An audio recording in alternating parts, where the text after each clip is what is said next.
เป็นเหมือนฉันหรือเปล่าเธอเคยรู้สึกว่าเธอเหงาหรือเปล่าเธอเคยดูไม่ออกหรือเปล่าว่าอะไรว่าต้องดูแล้วใครเธอรู้หรือเปล่าว่าฉันยังยืนอยู่ตรงนี้เธอรู้หรือเปล่าว่าฉันขอแค่เพียงได้ยินเสียงสักที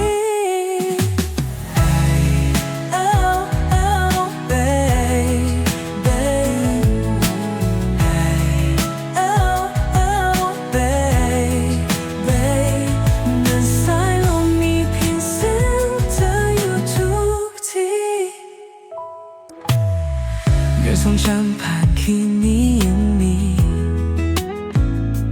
ได้ยินเสียงฟูใจเธออีกที